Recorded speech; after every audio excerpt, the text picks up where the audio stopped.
할렐루야. 모든 예배 오신 여러분들을 주의 축복 환영합니다. 오늘 수요 예배 이후에는 오늘 무슨 날이죠? 어버이날이죠. 그렇죠? 기대하고 고대하시던 어버이날인데 수요 예배 이후에 4층 식당에서 어버이날 맞이해서 삼계탕 식사를 대접해 주신다고 합니다. 별로 그렇게 감동이 없으시네요. 그래서 대접해 주실 거니까 끝나시고 바로 집에 가지 마시고 4층 식당으로 올라가시기를 바랍니다. 네, 올라가셔서 귀한 식사 교자를 누리시기 소망합니다. 오늘 말씀의 제목이 있습니다. 오늘 말씀의 제목은 현재 믿음이 빛을 발할 때가 있다. 뭐라고요? 현재 믿음이 빛을 발할 때가 있다라는 제목으로 함께 말씀의 은혜를 나누기 원합니다. 여러분 멘탈 아시나요? 멘탈? 예, 멘탈이 뭐예요? 정신력, 그렇죠? 우리가 알고 있는 멘탈은 정신력인데요. 여러분 그 정신력이라는 표현도 있지만 멘탈이 강한다는 건 무슨 말이에요? 쉽게 상처받지 않는 것, 그렇죠? 쉽게 내 마음이 내 정신력이 이렇게 무너지지 않는 것, 그런 거를 멘탈이 강하다고 얘기를 합니다. 쉽게 낙심하지 않고 쉽게 상처받지 않는 단단한 정신력. 다 갖고 계시나요? 아멘이 없으시네요. 여러분 우리의 멘탈이 가끔은 강할 필요가 있어요. 그죠?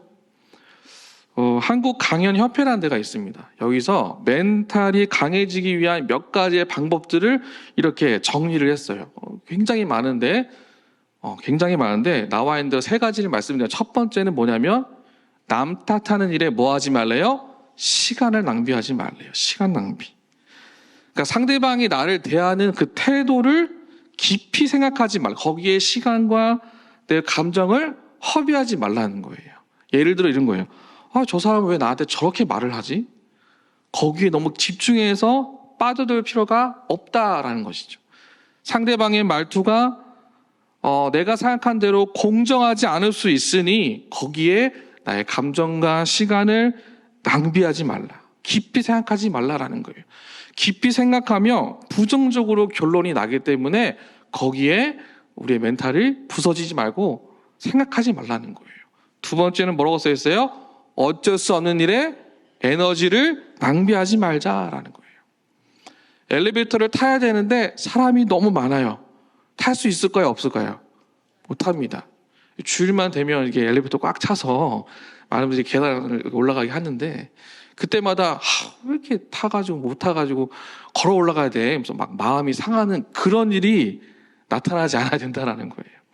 내가 물건을 잃어버렸습니다. 그 물건 잃은 것 때문에 분노하여서 낙심하여서 내게 주어진 귀한 은혜가 있는데 주일날 예배 열심히 드리고 집에 가다 물건 잊어버려서 은혜를 다 잊어버리고 그냥 물건 잊은 것만 생각나는 그 마음, 그렇게 거기에 어쩔 수 없는 일에 내 마음을 낭비하지 말라라는 것이죠. 지금 내게 주어진 상황은 내가 조절할 수 없기 때문에 마음 낙심하지 말라라는 거예요. 마지막 세 번째는 뭐예요? 모든 사람들의 마음에 들려고 하지 마라. 그렇죠? 모든 사람들을 기쁘게 할 필요가 없다라는 거예요. 우리는 하나님만 기쁘게 하시면 좋을 줄로 믿습니다. 여기는 많은 사람들에게 기쁨을 주고 행복을 주고 인정을 받아야 된다? 그렇게 노력할 필요가 없다라는 거예요. 내가 할 수 있는 부분에서 최선의 것으로 넘어가면, 그 이상으로 넘어가지 않도록 넘어간다면 하나님께 맡겨드리고 그렇게 살아가는 것이 중요하다라는 것이죠.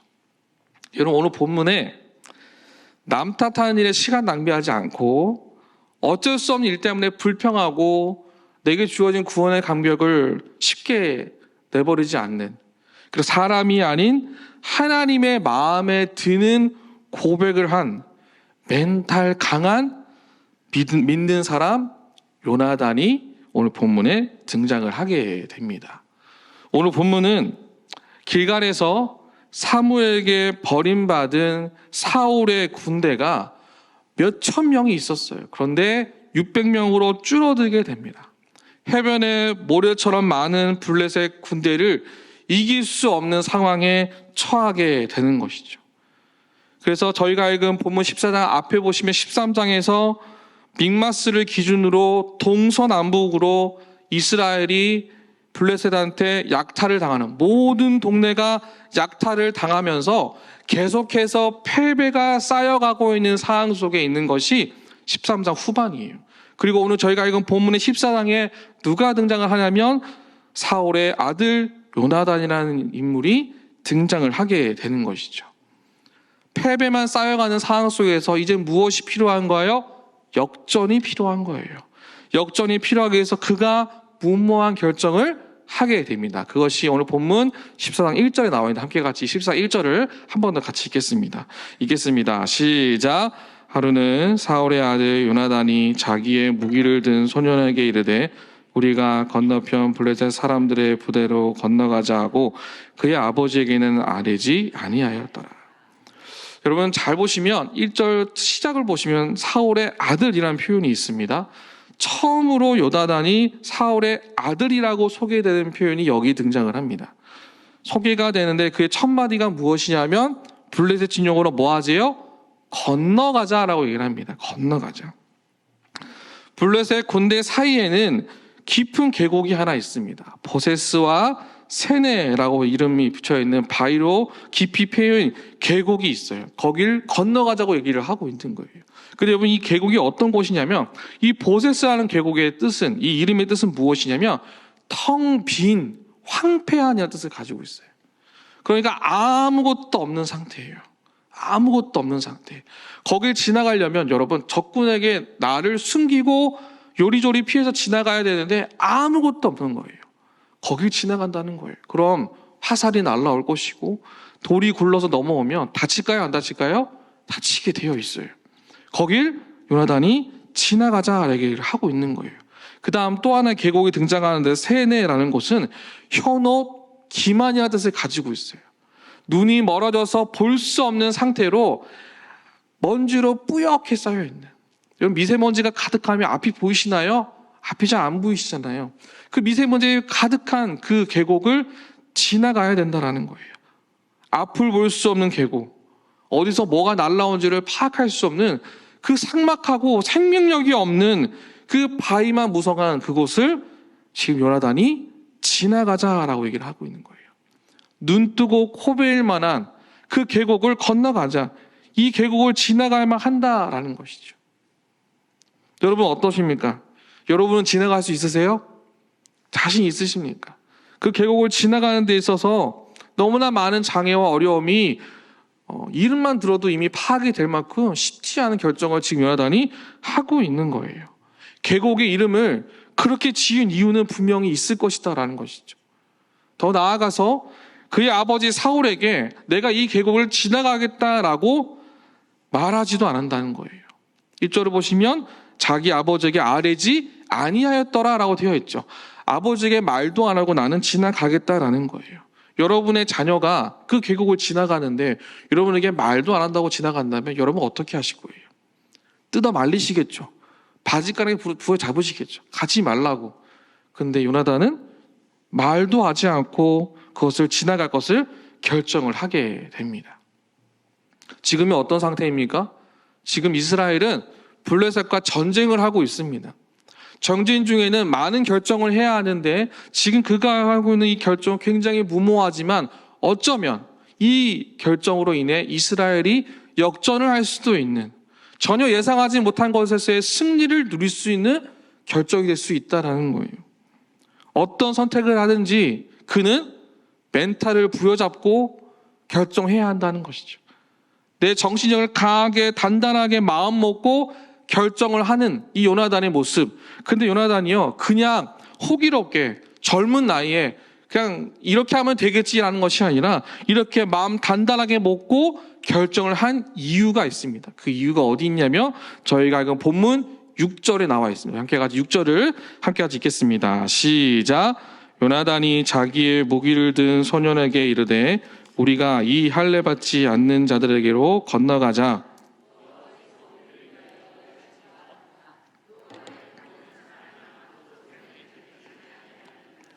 아멘. 여러분 6절을 잘 보시기 바랍니다. 이 6절에서 요나단의 용기와 믿음이 나옵니다. 다윗이 혼자서 골리앗과 싸우러 나갔을 때 같은 마음이라고 좀 봤습니다. 우리를 위하여 일하실 것이고 그 여호와의 구원은 사람이 많고 적음에 달려있지 않다라고 요나단은 지금 매우 담담하게 평범한 이 요나단의 모습 속에서 이 고백을 하고 있다라는 것이죠. 하나님의 구원의 능력에 대해 요나단은 지금 의심하지 않고 있다는 거예요. 더 나아가서 선포하는 것이죠. 하나님은 절대 저들의 요구에 응하지 않을 것이고 우리를 위하여 일할 것이다 라고 확정하여 말을 하고 있는 이 요나단의 이 발언을 우리는 주의 깊게 보셔야 한다라는 것이죠. 6절에서 요나단은 여호와의 이름을 2번이나 언급을 합니다. 그리고 저희가 그 본문 조금 뒤에 보시면 10절과 12절에도 반복해서 그 이름을 외치는 요나단의 모습이 등장을 하게 됩니다. 계속해서 그 이름을 반복하여 외치는 이유는 무엇일까요? 그가 단순히 이렇게만 외치기만 하면 모든 문제가 해결될 것이다. 여호와의 이름만이 소망이다. 그렇죠. 그것이 우리에게 주는 소망이 있습니다. 그런데 그가 이렇게 외치는 이유는 하나님의 이름에 우리가 누릴 수 없고 우리가 만들 수 없는 만족이 있다라는 것이죠. 하나님의 이름을 부르짖는 그때에 주님은 반드시 새 일을 행할 것이며 하나님의 놀라운 임재를 경험하게 할 것이고 우리는 그 만족을 누리며 살아갈 줄로 믿습니다. 그것을 요나단도 지금 고백을 하고 있다라는 거예요. 그저 정신통일하려고 내 마음 무너진 거 들키고 싶지 않아서 멋있는 척, 강한 척, 믿음 있는 척 그렇게 고백한 것이 아니라 정말로 이 상황 속에서 그가 해야 할 것이 무엇인가, 내가 믿고 의지할 것이 무엇인가를 정확하게 파악하고 지금 그가 6절에서 고백을 하고 있다는 거예요. 여러분들 6절의 고백을 누구한테 하신지 아십니까? 6절을 보시면 자기의 무기를 든 소년에게 하고 있어요. 이렇게 많은 사람들이 있는 곳에서 우리의 구원이 사람이 많고 조금 있지 않습니다라고 외치는 것이 아니라 그냥 내 옆에 있는 사람, 소년에게 이야기를 하고 있다는 거예요. 그것은 무엇을 의미할까요? 요나단은 현재의 자기의 믿음이 내 옆 사람에게, 나와 함께하는 작은 소년에게 믿음을 주고 싶은 거예요. 내가 믿는 하나님에 대해서 담담하게 고백하였는데 그 고백은 구원의 빛을 비출 수 있는 귀한 시작점이 될 수 있다는 담대함이 그에게 있었기 때문이다라는 것이죠. 사랑하는 성도 여러분, 여러분은 여러분의 옆 사람에게 어떠한 구원의 고백을 항상 하고 계십니까? 주님이 내게 주신 귀한 믿음의 말씀이 있고 살아가면서 주어진 은혜가 있습니다. 그런데 그 믿음의 고백을 담담하게 아무도 주목하지 않는 소년에게 말하는 요나단처럼 정말 내 옆에 있는 사람, 지금 여러분 옆에 계신 분한테, 나의 남편에게, 나의 아내에게, 내 옆에 있는 자녀에게 정말 담담하지만 명확하게 고백하며 살아가고 계십니까? 여러분, 우리의 믿음이 이 고백을 정말 담담하고 아무것도 아닌 것 같지만 평범하지만 그때의 분명한 구원의 확신을 가지고 고백하는 그 은혜가 날마다 가득하시기를 주님의 이름으로 축복합니다. 여러분, 그런데요, 요나단이 하나님이 주실 만한 이 만족, 그 이름이 주시는 만족을 그냥 말한 것이 아니에요. 주님이 주실 만한 만족이 있거든요. 그것이 어디 나와 있냐면 고린도후서 3장 5절에 기록되어 있는, 한 개같이 읽겠습니다. 시작. 우리가 무슨 일이든지 우리에게서 난 것 같이 스스로 만족할 것이 아니니 우리의 만족은 오직 하나님으로부터 나느니라. 우리의 만족이 누구로부터 나온다고요?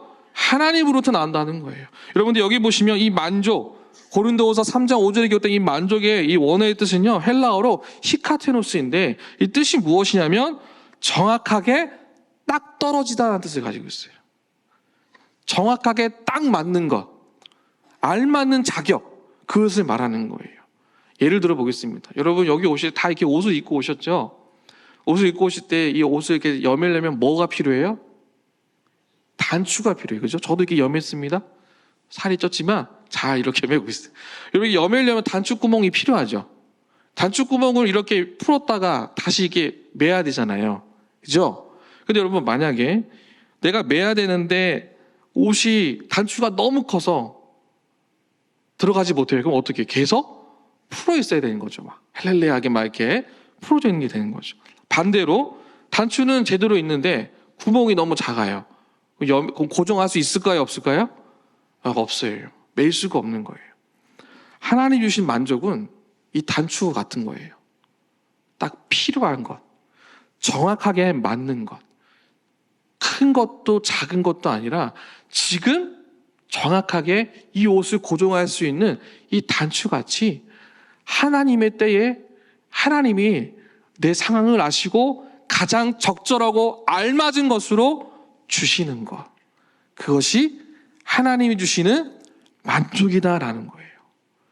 주님이 주시는 만족은 지금 나에게 딱 맞는 것, 지금 나에게 꼭 필요한 것을 정확하게 허락해 주시는 것. 어떻게? 이 단추구멍처럼. 이 단추 하나만 여밀 수 있을 만큼, 풀어헤칠 만큼 질서 없는 모습이 아니라 딱 아름답게 정갈하게 주시는 하나님의 만족이 주님 주신 만족이라는 거예요. 근데 여러분, 우리는요, 하나님께 구할 때 어떤 만족을 구하시죠? 하나님 이것도 주시고요, 저것도 주시고요, 더 큰 것도 주시고요. 풍성하게 주세요. 원하는 때 이만큼 주세요. 우리는 그렇게 기도할 때가 있잖아요. 그런데 여러분, 그것이 아니라는 거예요. 하나님께서 적절한 때에 주시는 것, 그 만족을 기뻐하고 감사하면서 누릴 수 있도록 허락하시는 하나님의 만족이 있다라는 것이죠. 여러분, 그렇다면 그 만족을 우리가 어디서 어떻게 누려야 할까요? 현재 내가 있는 곳, 거기서 만족을 누리는 믿음을 가지셔야 된다라는 거예요. 현재 내가 있는 모든 곳에서 하나님이 주시는 귀한 만족을 누리는 그 믿음, 그 단단한 믿음, 감사하는 믿음을 내가 소유하셔야 된다는 것이죠. 하나님의 때에 하나님이 주시는 그 만족을 누리는 은혜가 있으시기를 주의 이름으로 축복합니다. 여러분, 그 만족은요, 우리가 만든 것이 아니라는 거예요. 하나님이 인도하시고 하나님이 계획하셔서 허락하시는 만족이에요. 예를 들어 볼까요? 오늘 우리가 수요 오전 예배를 참여할 수 있도록 알맞게 인도하시는 만족을 우리는 누리는 저와 여러분 모두가 되시길 주의 이름으로 축복합니다. 여기에 있는 것을 누리셔야 되는 거예요.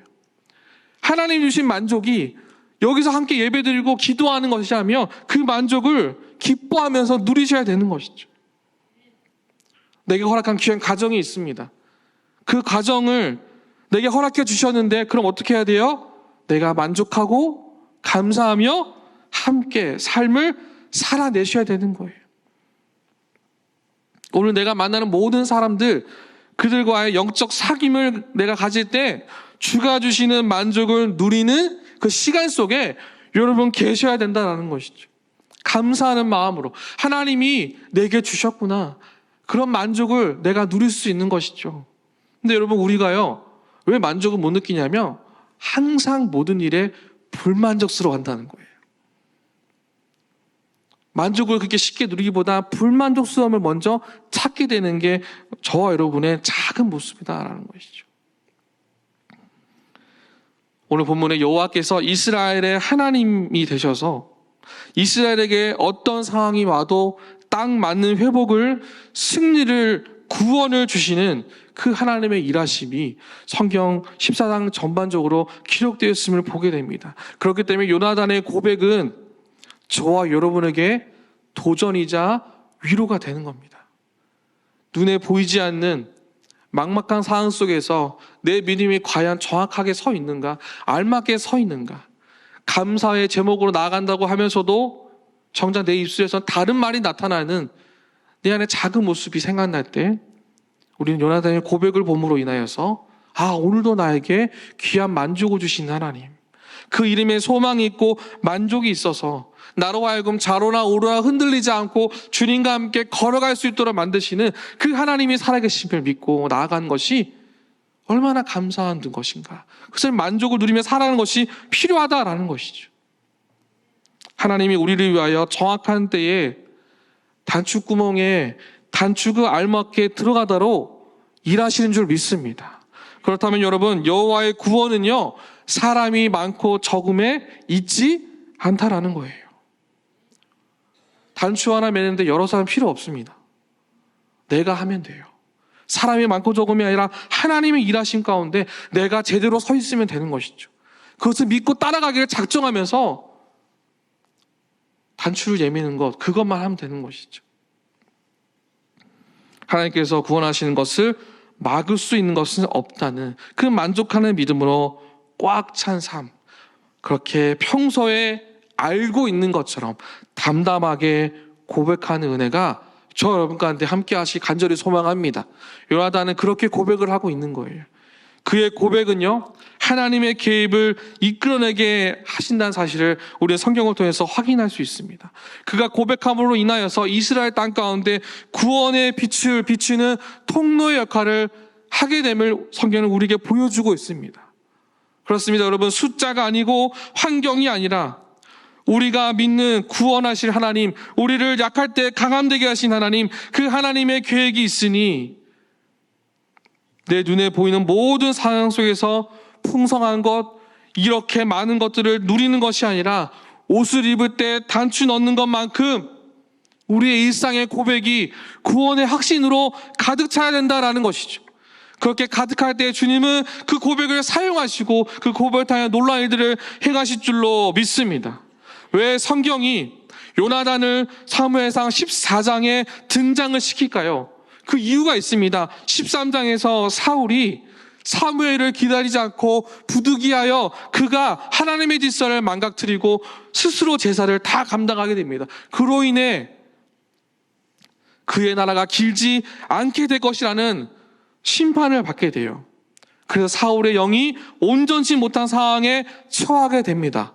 그럼에도 하나님은 여전히 자기 백성을 사랑하시고 이끌어 가시는 방패를 예비하신데 그게 누구냐면 요나단이라는 거예요. 하나님은 그렇게 항상 구원의 능력을 소망 중에 허락하시고 내 입술을 통하여 스스로 고백하고 만들어내시고 확인시키도록 역사하시는 그 하나님이 계신다라는 것이죠.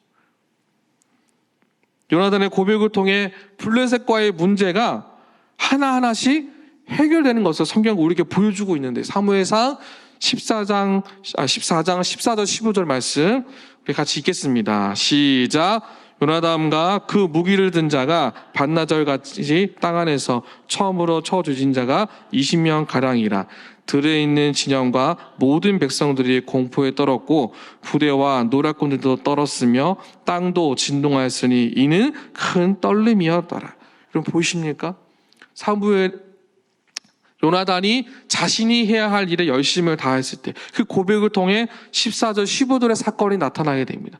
더 나아가서 16절을 보시면 베냐민 기브아에 있는 사울의 파수꾼이 바라본 즉 허다한 블레 사람들이 무너져 이리저리 흩어지더라 라고 되어 있어요. 모두가 다 목격을 한 것이죠. 여러분 여기 나와 있는 흩어지다는요 목적 없이 걸어가는 거예요. 우왕좌왕하는 것이죠.